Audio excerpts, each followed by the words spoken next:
And one of the reasons why I think men have a higher suicide rate than women is that we took tears away from boys when they're young.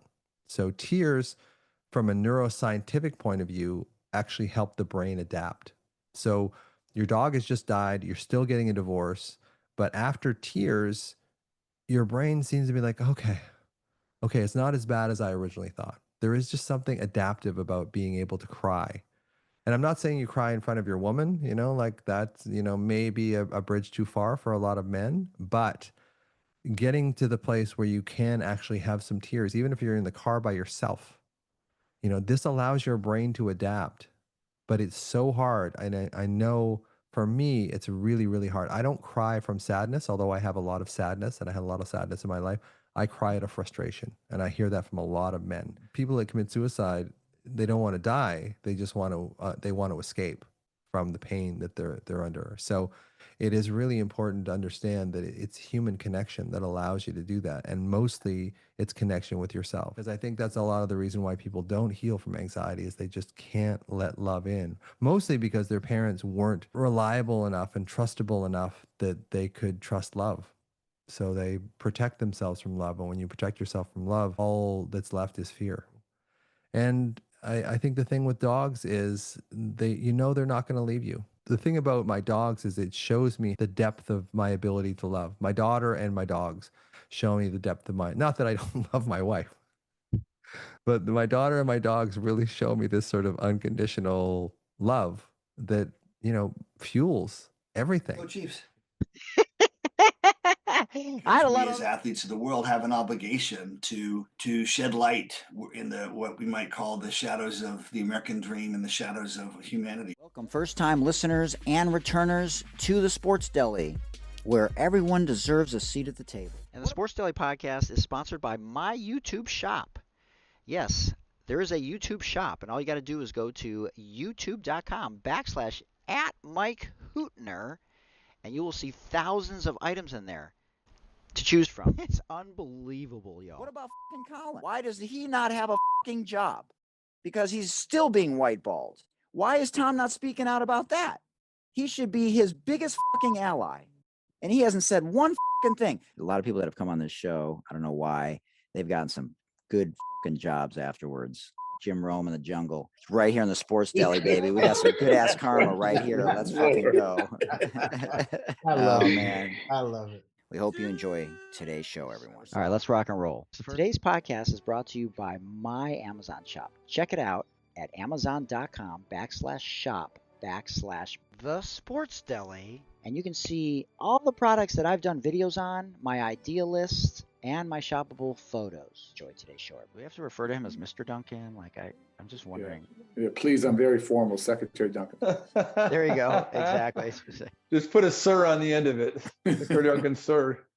Well, because, Jay Billis always said that he could never call Coach K Mike, even after all these years, kind of thing. You know what I mean? Mike's a different level. I'm not. So it's all good. All right, here we go. All right, let's rock and roll. We're so honored to be joined on this 10th day of Bison Awareness Month. We're making a comeback, unlike the northern white rhino, which is now extinct as of last month, for the second time by clinical neuroscientist, dog lover, guitar enthusiast, yogi, meditation aficionado, comedian, podcast host, and author of the groundbreaking book Anxiety RX. It should be noted that the second edition you see over his right shoulder just recently came out and is also available on Audible if you can't stand to read like me. He loves black tank tops. He's hoping that the power doesn't go out 4 times like it did the first time he was on the show. He wants the world to know, those especially who are seeking traditional therapy for anxiety, that you cannot outthink a feeling problem. Dr. Kennedy also hopes to continue to help as many people as he can through love and connectedness, so that others don't have to wait 35 years like he did to heal from anxiety after his bipolar and schizophrenic father committed suicide when Dr. Kennedy was in his mid-20s. He was featured on Mel Robbins' podcast, who also featured Oprah. So by the transient property, Oprah has, for all intents and purposes, been on my podcast as well.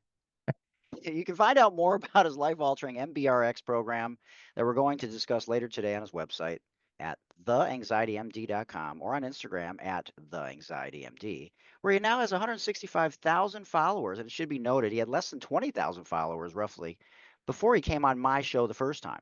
There you go. That did it.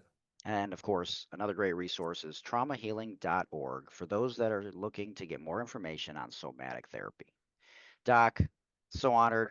You're Hey, the man. first, second-time guest in the history of the Sports Deli Podcast. Oh, I'm honored. Thanks for joining us. Yeah. Of course. What's your morning routine look like?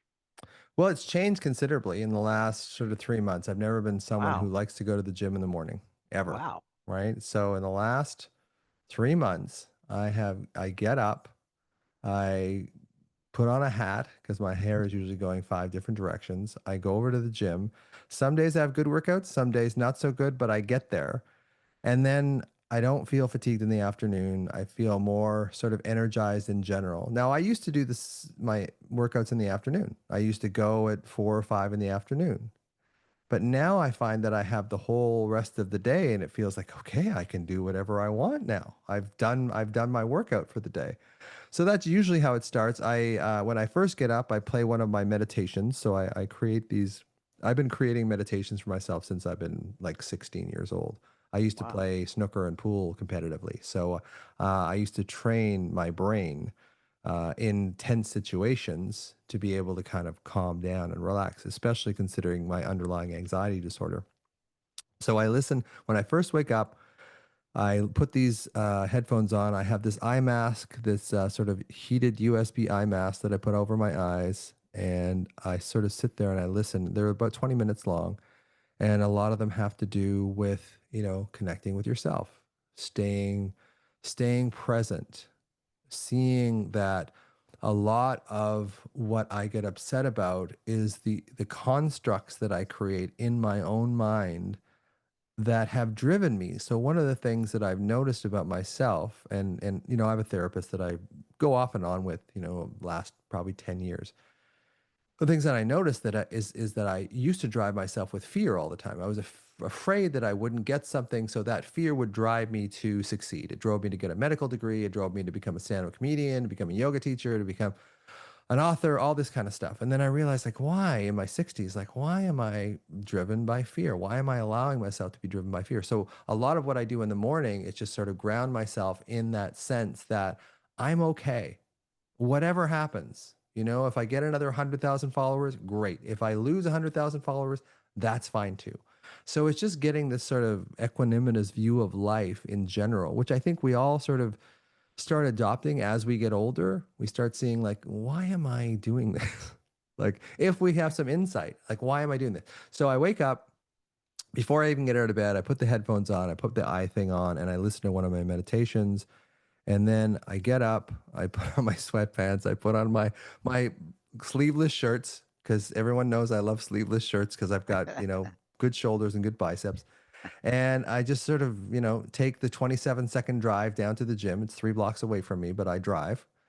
And I work out for an hour, do a little cardio, little weights. I don't do heavy weights anymore. And then that seems to get me going. I come back, I have a protein shake when I come back home, and then I have a shower.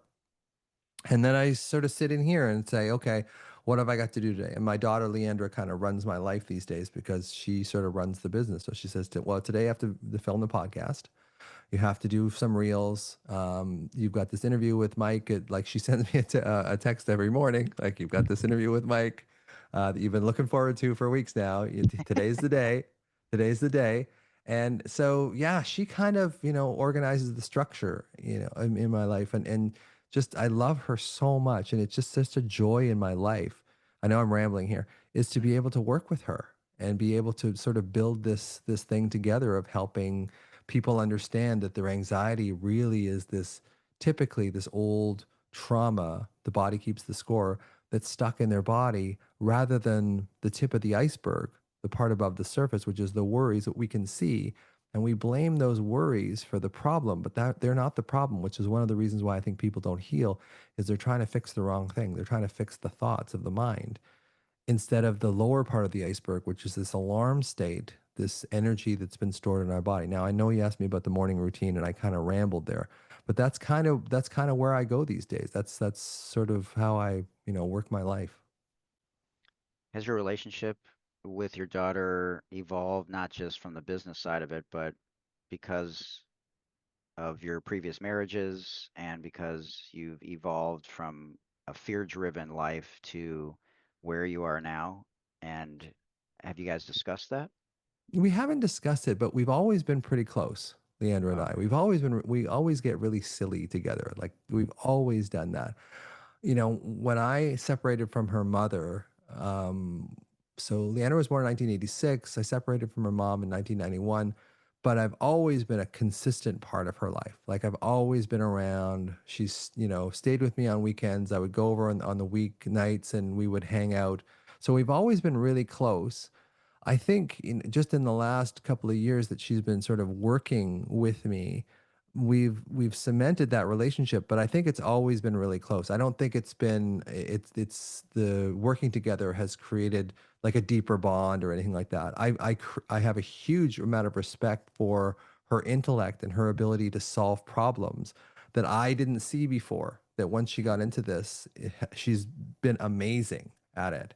So relationships evolve on some level, but we've always been really, really close. So it's one of the joys of my life to be able to just, hang out and communicate with her. She has two kids that are like now 7 and 5, and she's busy, but we interact. The thing about the business is we interact all the time. We interact just about every day, which is great. So I get a chance, and she only lives 15 minutes from me. So I hang out with the kids, all the time, the grandkids. And yeah, it's a nice, well-balanced life that I have now for the first time in my life. That's amazing. Now you still have dogs, right? Yeah, I had 3, and then Right. Buddha passed last year, Oh, around this time last year. I yeah. mean, he was 85 pounds and he was almost 15. So, his hips were gone and that kind of stuff too. And it was just like, I heard something the other day that was really interesting. It's like dogs don't think of the future. They only stay in the present moment that they're in. And if their present moment is getting, painful, which it was with him, and you kind of want to keep him around because you love him so much, but you also don't want him to suffer. But he would still, he'd still in there. He'd still every once in a while like chase after something or whatever. So it was hard to sort of let him go. And my wife Cynthia got an artist to do a painting of him and that kind of thing. So we have that painting in my room and that kind of in my bedroom, and or our bedroom, and I look at that painting every day. Power stuff. So I wanted to ask you a question about Sure, dogs, and I appreciate you being transparent about that. That sure. hit me. That definitely hit me here because I got 3. Obviously, I've had several, but these 3 are special. I didn't plan Yeah, on any of them. right. I got a golden, as you know, a pitty, and a lab. Yeah, But I don't know if I'm on the spectrum, but I a lot of times act like I am, and maybe that okay. just dogs bring out that part of all of us. So I'm wondering, do you amp up your dogs, or did you like, for example, with Kaya, my golden, and so I don't want anyone to send me to any Yeah, institution, but right. I'll go something like this. Hey, Kaya, Yeah, Kaya,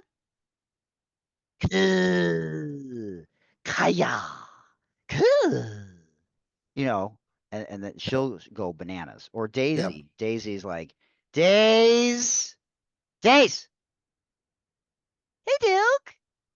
It's like you wouldn't talk to a yeah, human like that. yeah. And I can't tell you how much I laugh every day because of these dogs. And as I shared with you before, laughter and sports saved me after my Mm, father committed suicide. right. So I have continued down that path, even, pre-somatic therapy and post. That has been a constant in my life. So do you do that with your dogs, or are you just sort of like Oh pretty yeah. Oh for business-like? sure. Oh for sure. Yeah, like Buddha, like the one who passed, Yeah. he was so mellow. That's why we called him Buddha, right? He was just Yeah. the most mellow dog. And then we had him in this board, like our boarders who live on a lake. They board all sorts of dogs, and they would say that the dogs would be going nuts in the room that they're all in, and then Buddha would walk in, and they would all just sort of you ever seen that? Have you seen that thing on Instagram, like King Charlie or whatever? The dog that sort of, he's not the biggest dog, but he walks in Right. and everybody. Right, right, Buddha right. was the same. Like Buddha had this energy, and even the people that run it's called woofability. The people that run the organization say Buddha just had this energy about him, but he was really mellow, right? Like he wasn't a dog that was looking for affection all the time or whatever. He was just this zen, but a ball, he would go crazy for the ball. That was and swimming. Like that was the things that he lived for. But the two, so we have three Labradoodles. And so I Goofy. thought Labradoodles are like these chill dogs. So we got the second one, who's a freaking maniac. Goofy. Yeah, Riley, and then Ellie 4 years later. So right now we have Riley, who's the black lab of the. If you've ever seen my website, you'll see Riley, Yeah. and then Ellie, who's the youngest, who's the most affectionate, and also the huntress. Like she likes to hunt anything. So I have to, when I let them out at night, I have to bang my hand on the window to make and the door to make sure that if there is any animals in the backyard, like get the hell out of here. And I gotta wait for a second, and then I gotta let Right. Ellie out because the two of them, Ellie and Riley, work in pairs to hunt. So I let her out first because she is stupid and loud. So anything that's there will just run. And then I let Riley out about a minute later so that they can't team up. And even if they find something, generally it will get away if Ellie's just chasing it. But if the two of them get together, they work in tandem. So that's why I have to let them out. And I've learned this from, rabbits and just everything. If she gets a hold of something, it's dead, and she's about 55 pounds. He's about 65 pounds. Buddha was about 85 pounds. But I think I bring back about dogs is I think, the unconditional love aspect of them, right? So if your parents weren't reliable, your pets are, your pets aren't going to leave you. And I think there's a special kind of love that we have for our pets and our kids that we maybe don't share with our partners because our partners could leave us. So, or our parents even, our parents kind of, they can leave you. And I think the thing with dogs is they're not going to leave you. And the thing about my dogs is it shows me how much the depth of my ability to love. My daughter and my dogs show me the depth of not that I don't love my wife, but my daughter and my dogs really show me this sort of unconditional love that, fuels everything. If you can come from that space, you will live a nice life. But if you live from this place of competition and worry and fear, it's going to be uncomfortable for you, and it doesn't have to be. And meeting the dogs where they are. Yeah. They have a personality. The other ones have a Oh, different personality. for You have to meet them sure. where they are. And For they sure. can't change to be who you are. No.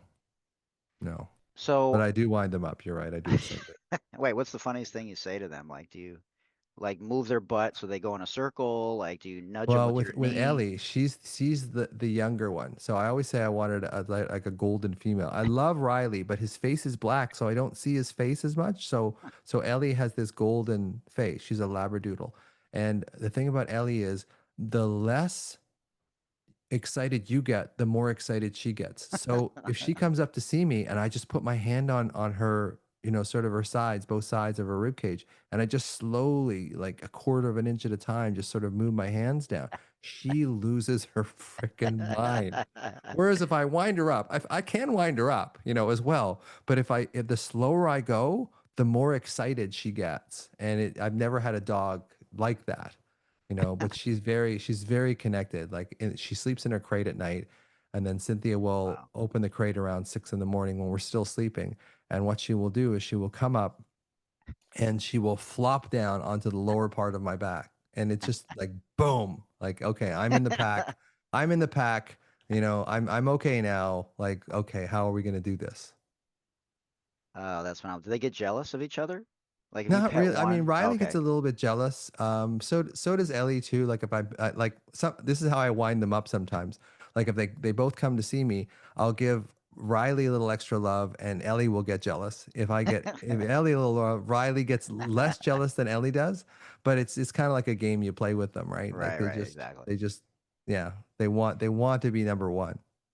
My daughter's mom used to be a cat person, Mm, and she got the two dogs, which they're both of ours. We share custody, okay. and sh I wouldn't say she's heartbroken, but she cannot believe that she was never a dog person Mm, after going from a cat to a dog. She said yeah. it's life altering. Well, I think, I mean, it depends on how much Leander, my daughter, like she's a cat person and a dog person too, right? And there's a story about how when Leander used to live with me in Vancouver, when she was doing her dental hygiene training, and Buddha, who's 85 pounds, so there was this shelf up above in our living room that was about 3 feet wide, that Leandra would sleep on. And then I put a single mattress on it. So the mattress would kind of extend over this Right. thing so she could sleep on. So she would say every morning around 4:30 in the morning, she'd hear this clump, clump, clump, clump, which is 85-pound Buddha coming up the stairs. And then Buddha would get on this single mattress, and she, like, there's no room left. Like, he would lie down like on top of her, and she would have no choice but to take it, right? And every morning she said, I wake up at 4:30 and it's clump, clump, clump. Here he comes up the stairs, and he jumps up on this thing, and the mattress is kind of tilting because it's on Right, this of sort of course. shelf that's looking out over the window. But yeah, she tells the story much better than I do. But it's pretty funny, like how much, and it just really shows how the ability that we have to love, right? Like Yeah. that we're so blocked from love, and I think a lot of Well, let our walls anxiety. down. They Yeah, help us let our walls down yeah, first. and I think a lot of anxiety is just blocking love from blocking love to yourself, like within yourself and from other people. I think that's the fundamental cause of anxiety and alarm. And the more you can have access, and sometimes what I tell people is if they do have a pet, it's like imagine that love that you have for the pet, and then give them pets on their head or their shoulders or whatever, and then just shove that love into your own chest, because you have it. It's there. It's clear that you have the ability to do this. So why don't you allow the love in?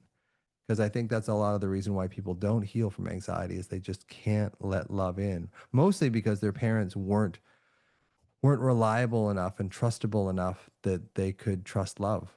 So they protect themselves from love. And when you protect yourself from love, all that's left is fear. Or you're making the attempt to go on that healing journey and you still feel numb or paralyzed during that process. So if you're not resilient, Yeah. you give up. Yeah. And I think it's easier, and I put that in quotation marks, it's easier to give up in a lot of ways because it happens so insidiously and over time. And you'll notice like how close are your relationships. If your relationships aren't close, you're probably in that space where you're protecting yourself from love. And often people with anxiety will be completely head over heels in the first 2 or 3 months because the oxytocin will calm their nervous system. But once you get used to the other person and the oxytocin kind of falls, then the old anxiety comes back up. Then your social engagement system, eye contact, tone of voice, prosody of voice, body language, facial expression, this stuff that tells each other that you're engaged with them starts to wither away. So when you're anxious, when you're alarmed, that social engagement system is blunted. So the other person thinks, oh, maybe they don't love me anymore. Maybe they're not as connected to me anymore. And on some level, that's true, but it becomes this vicious cycle. Then they pull back. And then you pull back even more because you see them pulling back. So it's like, oh, okay, confirmation bias. Yeah, of course, I knew they were going to pull away from me just like, mom did or dad did or whatever. And then it just becomes this cycle, and then eventually the relationship kind of dwindles and then eventually breaks up. So I do want to quote quote Sure. from Mel Robbins when she had Oprah on the show. But I thought about something just now. Do you have more? Hold off on answering this first question Okay. after I ask you the second. Okay. Do you find that more women have success in your program? And the reason I ask that is because I thought about toxic masculinity and where we're going in society these days with that. And are you fearful of that? Not just traditional men being protectors, but taking it a step further to the point of where it's dangerous and really sad. And if you have a daughter, it's even scarier. I think men actually, strangely enough, I think men have more success in the program because often it's their first Wow. foray into actually allowing themselves to feel themselves. Whereas women are a little more successful at it. They talk, they know more emotional words. They're typically more connected to each other, although it's in different ways. So I think men, because it's a do-it-yourself program, you go on your own pace and that kind of thing. And I think it's done in such a sequential manner to sort of open you up slowly that I think men really almost for the first time, and this is what I get back from them. It's like, this is the first time I've really looked into myself. I've really looked into the younger version of me Mm. and said, okay, what didn't you get? And can I start giving that to you now?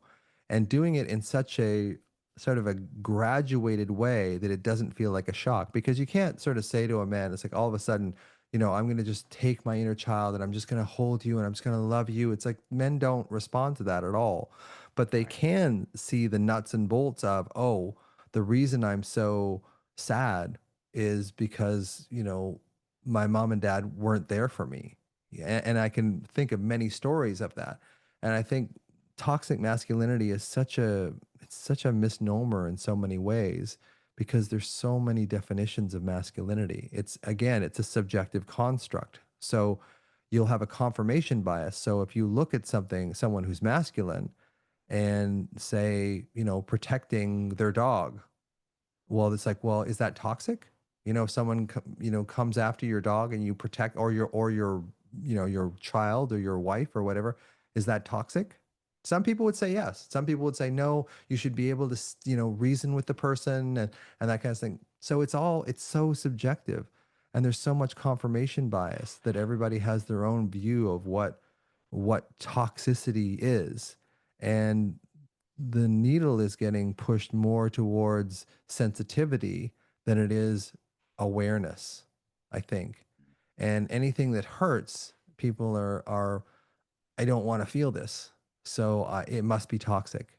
And really, how you get over anxiety is you become accustomed and acclimatized to that sense of alarm, that feeling, so that you can embrace that feeling, because that feeling is the younger version of you. And if you can embrace that feeling, even though it hurts, then you start making real progress in healing from your anxiety, because the anxiety itself is the state of alarm that's held in your system. And that state of alarm is coming from the younger version of you. So if you can connect with that younger version of you, connect with that state of alarm, be able to stay with that state of alarm instead of running away from it, then you show the child in you that I'm going to stay with you even if you're hurting. Because when that child hurts, we tend to, because it's a painful experience, we tend to overthink or distract or move into addictions or suppress it. So all these things come to play, and all of those things are protective. They don't allow you to connect with that feeling. And when you connect with the feeling and you actually start to, in some strange way, embrace it or enjoy the feeling, then you really start to metabolize it. But as soon as, if every time you feel a negative feeling, you push it away or label it as bad, you never get a chance to process it. And that's, I think, why depression, anxiety, OCD, eating disorders are so prevalent, is that we aren't able to handle or process the negative emotion that's within ourselves. So basically, people get triggered. It feels like this is that.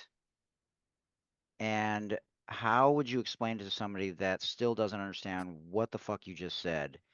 And so the way that, Yeah, because I I can think simplify it. there's a disconnect, I think, sometimes with people. So I usually use weight training when I try and describe you, because I have a new podcast called the Dog Beach Diaries, and I randomly interview people on the beach with the dogs. Okay. And people are vulnerable at the beach. They're on healing journey. Yeah. The conversations have been amazing. So, anyways, before I go sideways too quickly here, which I have a tendency to do, so I explain it to them. It's like weight training. You can't just bench 2.25 Yeah. right from the jump. And Sure. so the hope is that, and it's not a 21-day process. This isn't Stephen Covey.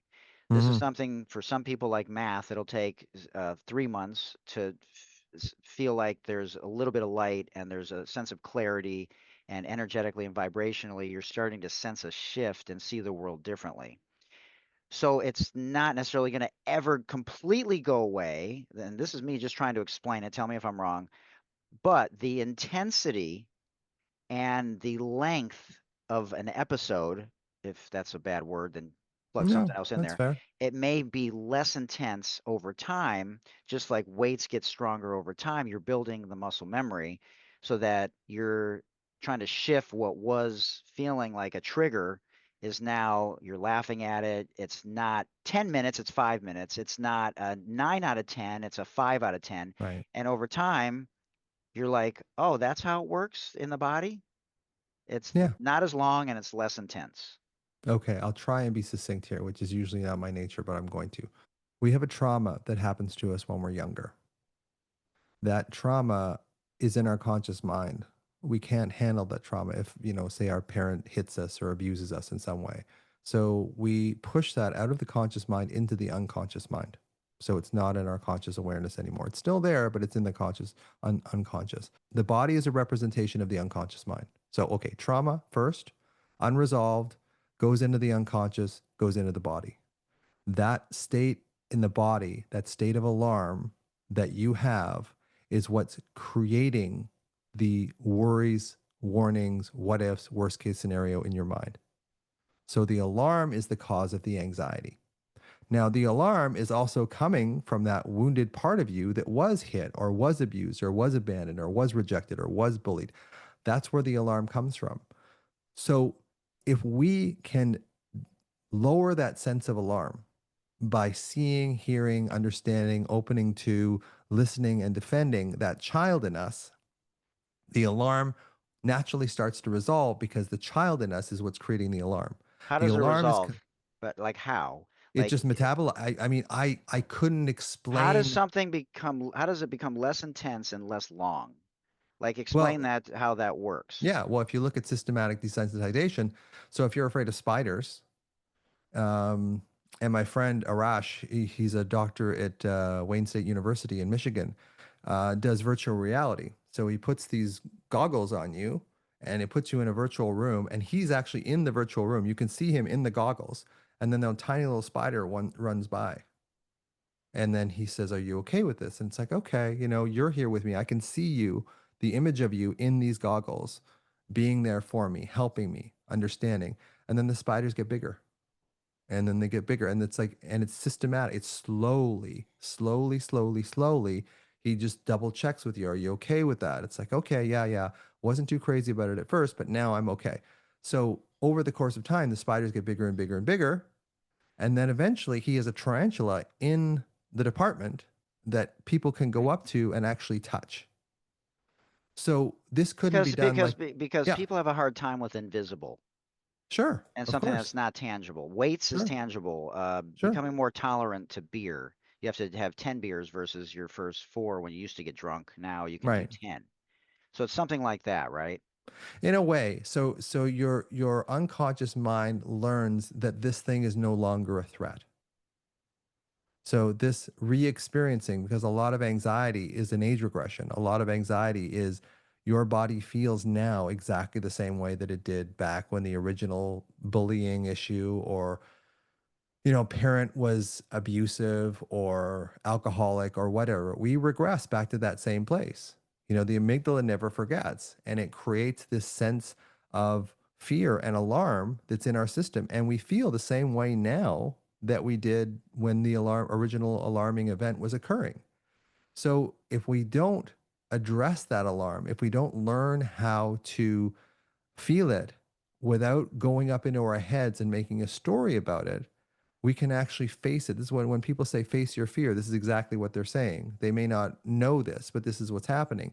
You're facing and allowing yourself to feel what you couldn't feel when you were 6 years old. So you gradually process this unconsciously through your body. This is why somatic healing is so helpful for so many people. You gradually Wait, hold, process hold, this. hold that Yep, thought. go ahead. So, just so everybody knows, if you didn't listen to any of his hundreds of podcasts that he has, the Anxiety RX podcast or Mel Robbins or my first podcast, everybody holds their anxiety in a different place, right? So some people it could be the third eye. Yours is in your solar plexus. Mine's Hmm. in my shoulders. Where are most people's trauma? In their heart, in their throat? Yeah, Where? usually it's in the midline somewhere. You know, usually it's somewhere between your chin and your pubic bone. So when you're So if you, triggered, you'll yeah, feel it in that yeah, place. if you tune into it, otherwise Right. you just get distracted by the tip of the iceberg, which is your thoughts. So you start thinking that your thoughts are the anxiety, and no, the thoughts are the byproduct of this alarm that's in your system. The alarm is the cause of the anxiety. The alarm comes from these unresolved things, typically in childhood, not always. There's other, you know, you can have an Of inherited course. family trauma. You can have a trauma where your parents were amazing, but they left you for 10 days and they took your older brother to Disneyland and they left you with the grandparents or your uncle or whatever for 10 days. And for a sensitive child, that may be all it takes to create this sense of long standing alarm in their body. And then what we have to do is find that sense of alarm. For me, it's in my solar plexus. It's hot, it's purple, it's crystalline. It pushes up into my heart, it pushes back into my spine. This is my alarm in my system. Now, I didn't know it was there until I took LSD. So LSD showed me that this is where my anxiety is. It's this place in my body. It's not in my mind at all. So we chase our tails when we start thinking, well, think positively, change your thoughts. But the thoughts are just a mirror of what's happening in your body. What's happening in your body is the real source of what we call anxiety. So if we don't treat that, we're always going to be anxious. We're always going to have this place where we can't, you know, understand what's happening to us. So it's really important to find that your anxiety is actually in your body. It's not in your mind at all. The mind is just a mirror of what's happening in your body. So if you can acclimatize, if you can find that feeling in your body, some it's in your shoulders for you, it's in my solar plexus for me, some people it's in their throat, some people it's in their heart, people it's in their belly. If we can find these things, then we don't have to go into our minds all the time, because once we get into our minds, we've lost it. You're never going to find the way out in your mind, ever, ever, ever. You're never going to solve a feeling problem like anxiety with a thinking solution. It never works. And that's why you left medicine, because you felt like you were going to commit suicide after Yeah, 30 it's years just too and much for me. went to India and did those things you mentioned in the Did all beginning. that stuff. Do you incorporate things differently now that you mentioned virtual reality? Do you do virtual reality? Do you do brain spotting? Do you do anything that we don't necessarily hear you talk about, in most of your conversations? I think it really comes down, like, at the bottom line of everything is finding this alarm in your body and putting your hand over it, breathing into it. This is what my meditations are about. This is what my programs are about. Mm. Because again, the thoughts are just a byproduct. They're just a symptom of what the alarm is. And this is why I like the iceberg analogy, is that the tip above the surface is the worries. We can see those. We are so used to speaking to ourselves in words and speaking to other people in words that we believe that the tip of the iceberg is the problem. The 8/9 of the iceberg, the alarm that's below it, we don't even see that. But that's the real problem. So if we don't deal with that alarm, so how I deal with it is I find it in my body, I breathe into it, I become friends with it, I come alongside of it, I allow myself to feel it, I allow it to be there without adding thoughts to it. So this is my mantra that I tell people all the time: sensation without explanation, sensation without explanation, sensation without explanation. You stay with the sensation of it when you feel alarmed, and you don't allow your mind to take you over and distract you from the pain, because as soon as you distract from that alarm, you stop healing it, you stop feeling it. And when you start feeling it and allow yourself to feel it and go, I don't like this feeling, it really is uncomfortable, but I can allow it to be there. And then the next phase of that is, oh, this feeling is actually the younger version of me. Can I find this younger version of me that was abused, abandoned, neglected, bullied, whatever? Can I find that younger version of me? As woo woo as this sounds, this is the only thing that's actually healed me over 30 plus years of anxiety, is finding that younger version of me and seeing them, hearing them, opening to them, understanding them, loving them, and defending them, which is my should. I have this acronym I call should. So you see the younger version of you, you hear them. What are they saying to you? You open to them. You say, look, I'm here for you. You try and understand them, because chances are, as a child, your parents didn't really try to understand you because they were in so much trauma themselves. They didn't have the bandwidth to be able to do that. then you love them and defend them. And a lot of times we don't defend the younger version of us. We get into this alarm state, we go into our worries, and we start looking at the world externally, when really the healing comes from understanding that this is the younger version of you that didn't get seen, heard, open to, understood, loved, and defended. And now you have to give that to them now in a way that they didn't get back then. You talked about stacking recently. I hadn't Yep. heard you talk about that. Sure. How does that relate to what you just talked about? Stacking is what the mind does when you start feeling negative. Like I love the David Goggins quote that says your mind has a tactical advantage over you, right? So your mind knows your worst fears. And once you start feeling the sense of alarm, your mind which is a meaning-making, make sense machine, starts looking for a reason why you feel this way. And of course, you can always, it's like, oh, I might lose my job, or well, my relationship isn't going that well, or I'm worried about my health. Like there's all these things that you could come up with the confirmation bias again. So again, the alarm in your system is there. You may not see it, but what you do see is this attempt to understand it by making sense of it, by creating all these warnings, what ifs, worst case scenarios in your mind. And then what you do is you say, oh, these warnings, what ifs, worst case scenarios are my anxiety. And they're not. They're just the mirror reflection of what's happening in your body. So once you understand that this is the alarm in your system, and you have to really get into that sense of alarm and actually enjoy the pain of it, so that you can, when it comes up, you can say, oh, this is my old alarm again.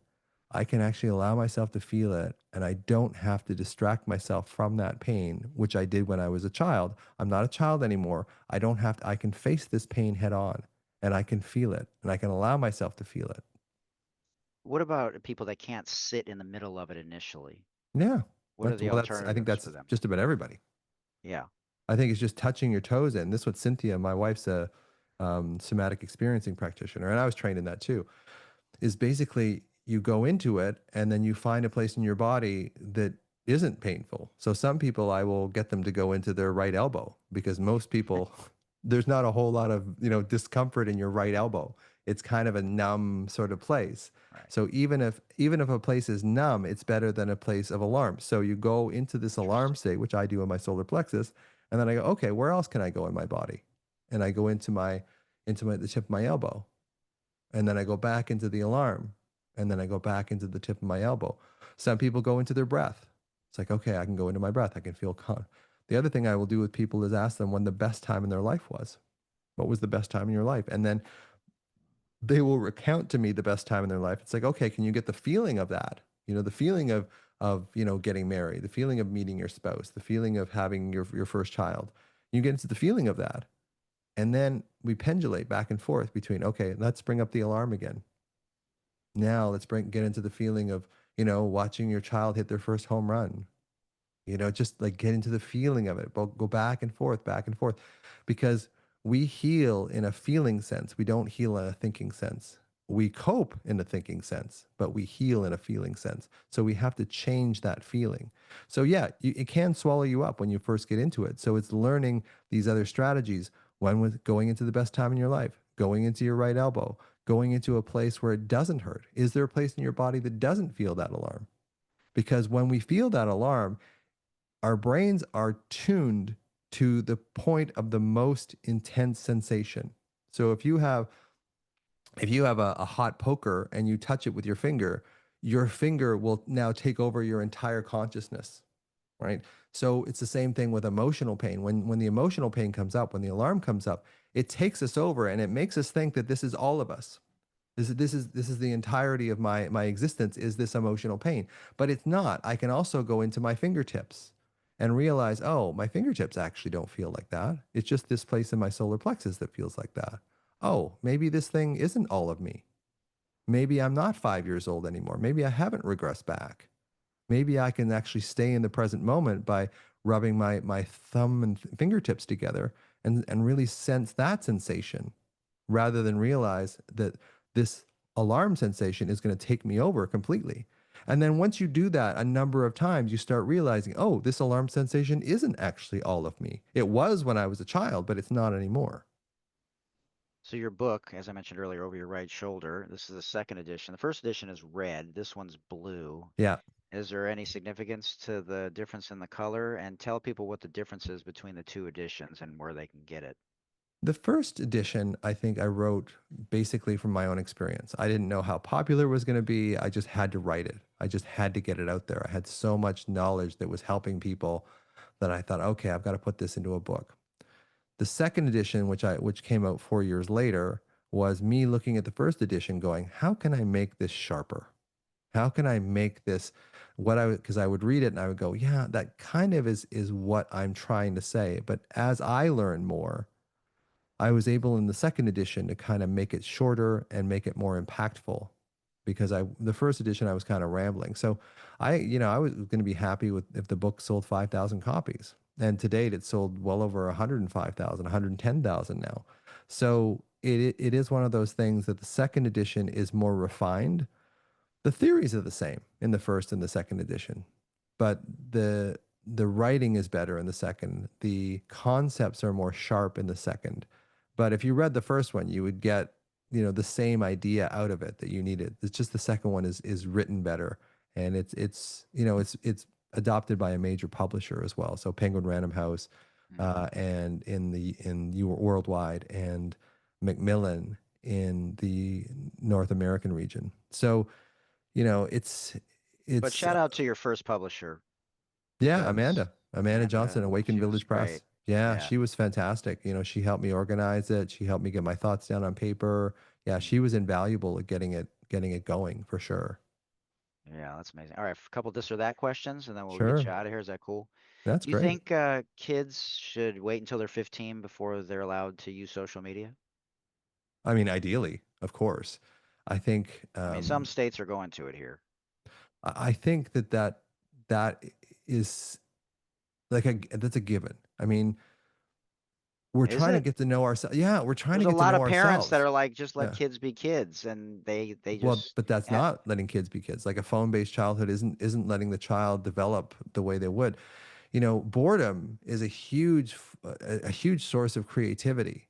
When we were younger, we were bored, so we had to find a way of getting our way out of it. The other thing about that is that when you have social media and you have negative emotion as a child, if you can distract into social media and not feel that negative emotion, you never acclimatize to it. And then when you do experience negative emotion, which you will as an adult and a child, you can't deal with it. And that's why we're getting this population of people that are so emotionally crippled because they never had to deal with negative emotion because every time it came up, they just picked up their phone.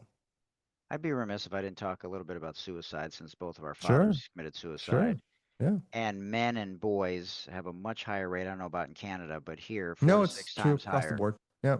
And so, obviously, mental health is a part of this. But what are your thoughts on why it's escalated so much? Like in 1961, the Surgeon General came out with a report that said smoking is dangerous to your health. Right. And it took 30 plus years for the numbers to finally go down. And what are we going to do to get this problem solved? Because we're not emphasizing it clearly, because money, land, oil, and religion are clearly more important than people's lives. And I'm being, No, I think it's accurate. It's unfortunate, but I think it's accurate that profits over people are starting to take over. It's a transactional relationship, which of course makes people feel like they're expendable and they're not important. And if you don't feel important, you're not going to really make meaningful connections to other people. So I think it's really important that we understand that we have to be able to connect with ourselves. Your relationship with other people can be no greater than your relationship with yourself. So you really have to learn how to connect with yourself. And when you connect with yourself, and I think dogs help us do that. And love yourself. But that's like benching 2 1/4. Got it. When you haven't done it before. So again, this is like the spiders. You have to slowly take this incremental progress towards looking after yourself. And the more you do it, the more you will do it. The more you separate from yourself, the more you're likely to fall into medication, addiction, distractions, dissociation, suppression, all these things that block negative emotion in the short term, but just expand it in the long term. And one of the reasons why I think men have a higher suicide rate than women is that we took tears away from boys when they're young. So tears, from a neuroscientific point of view, actually help the brain adapt. So your dog has just died, you're still getting a divorce, but after tears, your brain seems to be like, okay, it's not as bad as I originally thought. There is just something adaptive about being able to cry. And I'm not saying you cry in front of your woman, like that's, maybe a bridge too far for a lot of men, but getting to the place where you can actually have some tears, even if you're in the car by yourself, this allows your brain to adapt. But it's so hard. And I know for me, it's really, really hard. I don't cry from sadness, although I have a lot of sadness and I had a lot of sadness in my life. I cry out of frustration. And I hear that from a lot of men, is that they will get so frustrated with something. And it's not just one thing or two things. It's usually three or four things that are coming up in their lives that they can't control, they can't have any agency over. That's when they need to cry. And I think that's when men commit suicide, is there's no way out. They don't see a way out. There is a way out. They just can't see it. And I think tears are one of those ways that helps our brain to adapt to a situation that we cannot change. So I think that's one of the reasons why men have a higher suicide rate than women is that we've taken tears away from them. I don't know if they have a hotline in Canada, but here in the United States, Yep. if anyone's gotten this far in the podcast, you can dial 988. It is a suicide prevention hotline. Please use it, even if you're not, in the 10% that are thinking about it seriously, but Right. just having a hard day, just call. They're there 24/7, 365, and they may give you an invaluable tool to put in your toolbox. A lot of it is just feeling completely detached from other people, but mostly from yourself. All you feel is the pain, and probably it's a reflection of the pain you felt as a child as well. And it feels completely overwhelming. And that seems like people that commit suicide, they don't want to die. They just want to escape from the pain that they're under. So it is really important to understand that it's human connection that allows you to do that. And mostly it's connection with yourself. So usually suicide is a long-standing disconnection from self. It's been going on for months to years.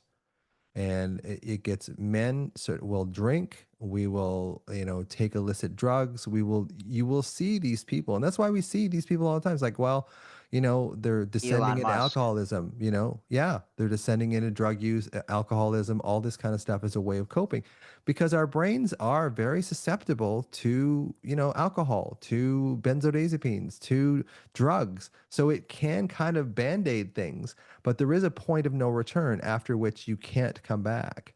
And that's when suicide becomes an option. So suicide is not sort of a kind of like, this, I'm going to kill myself today. This is something that they've been considering for weeks to months. And as they consider it more, they get more and more detached from themselves, because I think that's what allows you to kill yourself, because you don't see yourself as part of you anymore. Yeah, I mean, you look at Musk, I mentioned him in the middle. Yeah. Ketamine, ecstasy, he's Yeah. disheveled all the time. Sure. It's an example of, what can happen, when things go awry. So would you rather have a theme song that plays every time you enter a room or sound effects that follow your every move? Oh, geez. I think probably sound effects, because I think that would be funnier. I think that would be Ding, funnier. dang, Yeah, ding. whatever. That would be funnier, I think. Yeah, and again, going back to the thing we just talked about too, I think laughter is the best medicine in a lot of ways, unless you have chlamydia, of course, in which case penicillin's better. But That's a and bacterial STD for those of you that's one of that my don't yeah, know. that's one of my own. Okay, syphilis would have been another one. Unless you That's have right. syphilis, then laughter, it won't help you. You can just laugh all you want. It's still going to burn when you pee.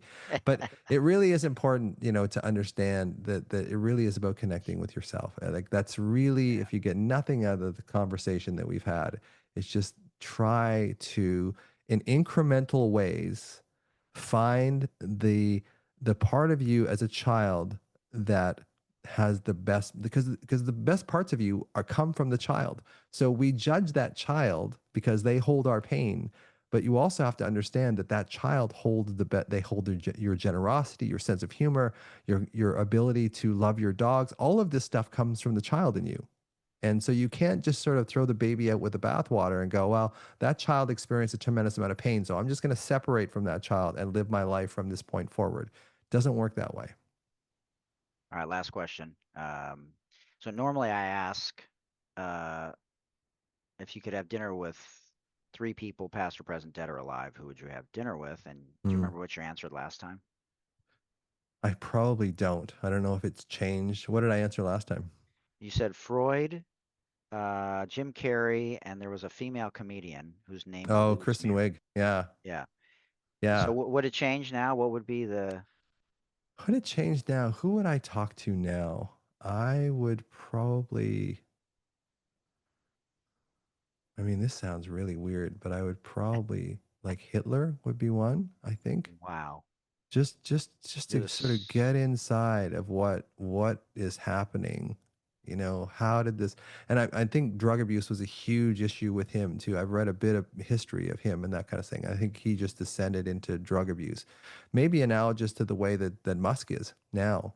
Just he was in so much emotional pain that all the adulation, everything that he was doing wasn't enough, and there had to be Right. more. So that would be one.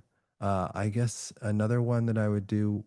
I think I would probably still love to have dinner with Jim Carrey, just because I think we would connect on a comedian level, and also just our understanding of life as a construct. I think we would really come with that. And as far as you know, because comedians, I think, really have this understanding of the world. So I would probably switch out Kristen as much as I love her, and I think she's amazing, with Dave Chappelle, probably. Wow. Just to sort of see if I can get inside of his, where he comes from, where his ideas come from, how he looks at the world, and that's probably the 3 that I would pick now. Who would be a first female at the table? Well, if I had to pick one, I would probably pick Kristen, just because I love her comedy. I think Yeah. she's so talented. Like, she just embodies like the improv life, and Yeah. she is just so funny. I'd be afraid that she wouldn't be real with me in a way, just because I think comedy in a way is a mask that we wear. And it's important to kind of understand that also a coping strategy. It's a successful one in general, but it also a lot of times prevents you from getting, going deeper. Is if you can laugh Yeah. about something, you can process it on a certain level, but unless you really feel the sadness that's there, you never really fully occupy that sensation. And unless you find that sensation and can learn how to love it and be connected to it, you're always going to be at the effect of it. So tell everybody about the MBRX program and your podcast if people want to dive into Yeah, those. the book is Anxiety RX. So Right. the podcast is called the Anxiety RX Podcast. Right. So I think I'm like 120 episodes in now. I was having guests for a long time, but I found that just me talking was the most successful episode. So we've gone back to that format of me just sort of, you put on your headphones, you go for a walk, and you listen to me talk.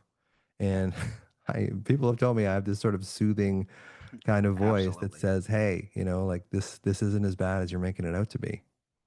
So that's the podcast for sure. You have over 1 MBR million downloads? Yes. Yep. Amazing. Yep. After And my first episode, I just want to point that out again. thanks. All this Yeah. happened. And MBRX is basically a short program. I think it's about 2.5 hours long. And it basically explains to you exactly what anxiety is. And it's not the tip of the iceberg. It's not the worries of your mind. It has 2 meditations in the middle of it. One helps you find the alarm in your body. And the next one is called a yoga nidra, which is non-sleep deep rest, which allows you to start processing that at a subconscious level, processing the alarm that's actually causing your anxiety at an unconscious level. And then I also have hypno meditations that I put out. So one is for resistance, because a lot of our pain in our lives comes from resisting, and just being able to see your resistance and being able to flow through it, as opposed to allowing it to rule your life. And the fact that you won't go any further into that resistance because it starts to hurt. So it's really about being able to tolerate pain. And I think going back to what we were saying earlier, I think the reasons why I wouldn't allow kids to have a smartphone is because we need them to feel their pain so that they develop confidence in being able to okay, I don't like this feeling. I know it's temporary. I know it's going to pass. So I don't actually have to distract myself from it. I can allow myself to feel it. And if you can't allow yourself to feel pain, you're always going to be at the effect of it. You're always probably going to go up into your head and worry, which is probably the number one coping strategy that people adopt to avoid the pain in their body, is to go up into their mind and start overthinking and over worrying. And overthinking is underfeeling. You're not allowing yourself to feel. You're basically going up into your thinking mind to distract, which temporarily works, but it just causes the alarm to get bigger and bigger and bigger, because that child in you is not going to go away quietly. They want your love and attention. They want to be seen, heard, open to, understood, loved, and defended. Any chance as we exit stage left to have you play the guitar this time? I don't know. It's like I haven't played for a while. I don't know if this one's in tune. I'll grab it. Bonk. Yeah. Because you talk about faith a lot. So how about any George Michael or like a Bruce Springsteen? Something that you think relates to what we talked about today? The guitar resonance probably won't get picked up by the microphone. So Well, you could once that- sing. You could do the singing part. I actually am learning how to do that, because Oh, part wow. of, making meditations and doing hypnotic things is projecting your voice from the side of your rib cage, Right. and then that helps. So I'm learning singing, but just for me. That's Not going to do it in front of people for sure. amazing. But it is Well, fun, and it's a great way of activating your vagus nerve as well. The vagus nerve, recurrent laryngeal branch of the vagus, goes right through your vocal cords. So humming, this is why humming, singing, even speaking to some extent calms your nervous system, because it activates that recurrent laryngeal branch of the vagus nerve, which calms your system down. well, man, amazing stuff. You, like I said earlier, just different vibe to you. You're much more relaxed, and maybe it's because your morning routine today, but I would chalk it up to how you continue to evolve and stay on this healing journey, not only for yourself, but so many millions of others. I mean, I just think it's amazing that you dropped everything, which is scary and hard for people, especially someone who went to medical school Oh, you to mean left medicine? left Yeah. medicine Oh yeah. It to was just a lucrative career. right. Yeah. But Amazing I knew stuff. I had to do something differently. I think that's so much. I think we know as human beings, like what we should do, Yeah. but we just don't do it because it's going to hurt.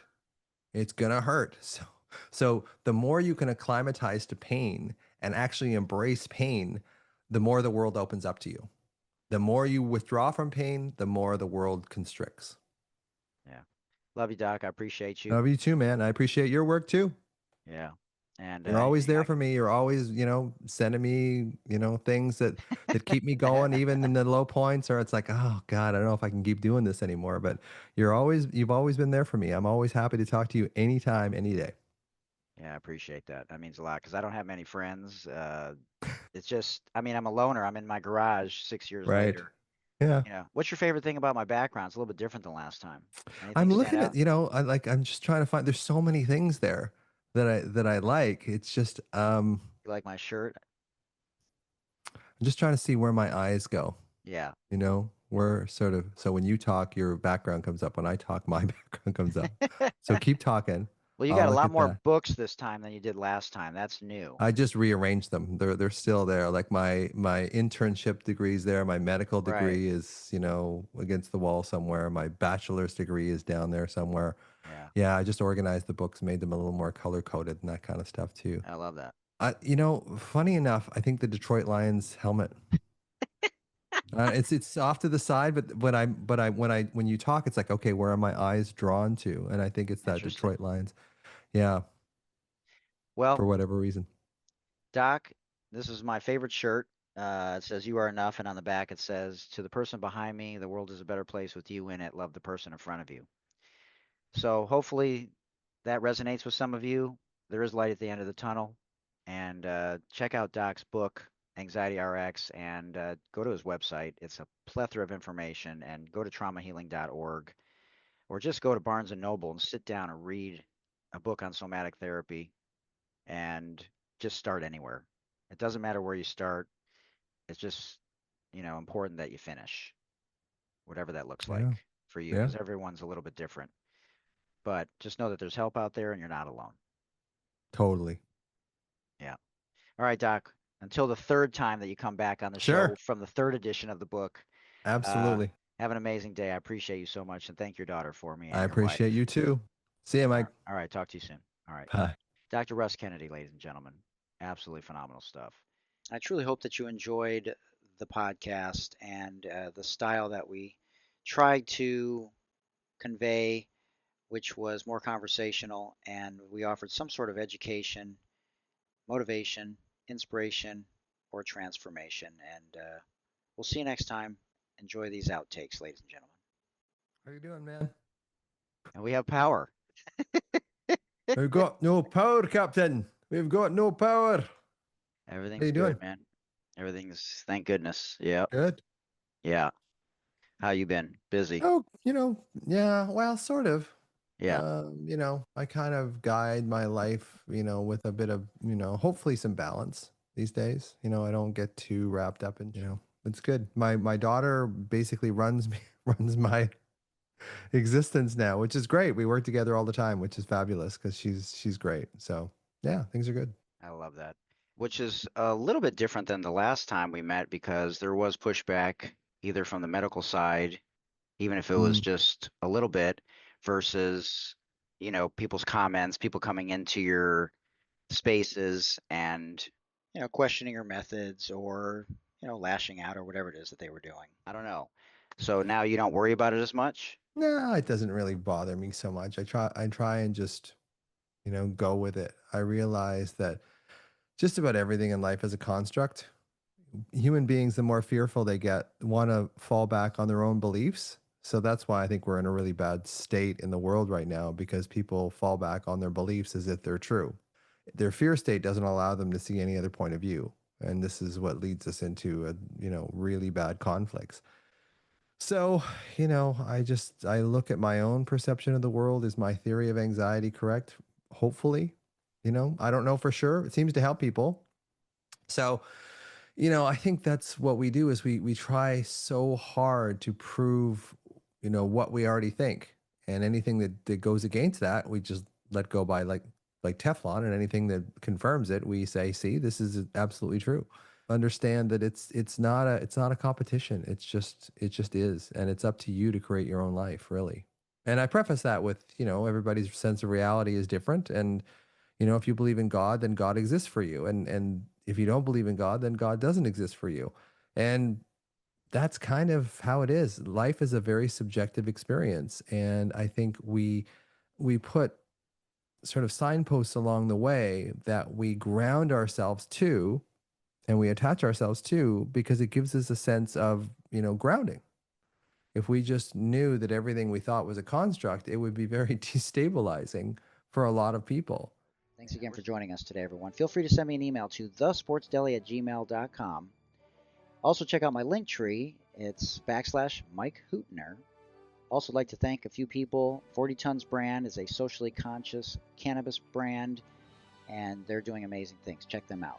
We'd also like to thank Moolah Kicks, the first ever female brand basketball shoe in the history of the world.